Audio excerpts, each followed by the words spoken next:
রণক্ষেত্র মুর্শিদাবাদের জঙ্গিপুর। নয়া ওয়াকফ আইনের প্রতিবাদে বিক্ষোভকারীদের হাতে আক্রান্ত হয়েছে পুলিশ। আগুন ধরিয়ে দেওয়া হয়েছে পুলিশের গাড়িতে। লাগাতার চলে ইট বৃষ্টি। পাল্টা বিক্ষোভকারীদের থামাতে পুলিশকেও ছুটতে হয় কাঁদানে গ্যাসের সেল। থমথমে গোটা পরিস্থিতি। প্রসঙ্গত, গোটা দেশ জুড়ে নয়া ওয়াকফ আইনের প্রতিবাদ চলছে।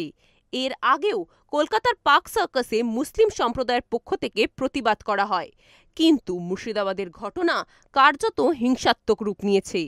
জানা যাচ্ছে, যে সময় ওয়াকফ আইনের প্রতিবাদ চলছিল সেই সময় পুলিশ ব্যারিকেড দিয়ে তা আটকানোর চেষ্টা করে। সেই সময় বিক্ষোভকারীদের সঙ্গে পুলিশের ধস্তাধস্তিও শুরু হয়। অভিযোগ, সেই সময়ই মিছিলের বড় অংশ আচমকাই হিংসাত্মক হয়ে ওঠে। পরপর পুলিশের গাড়িও ভাঙচুর করা হয়। ইটের আঘাতে আহত হন কয়েকজন পুলিশকর্মী। ঘটনার পর উত্তপ্ত জঙ্গিপুর। জারি করা হয়েছে ১৬৩ ধারা। রঘুনাথগঞ্জ এলাকায় বন্ধ করে দেওয়া হয়েছে ইন্টারনেট পরিষেবা। তবে বর্তমানে পরিস্থিতি নিয়ন্ত্রণে আছে বলে জানিয়েছে রাজ্য পুলিশ।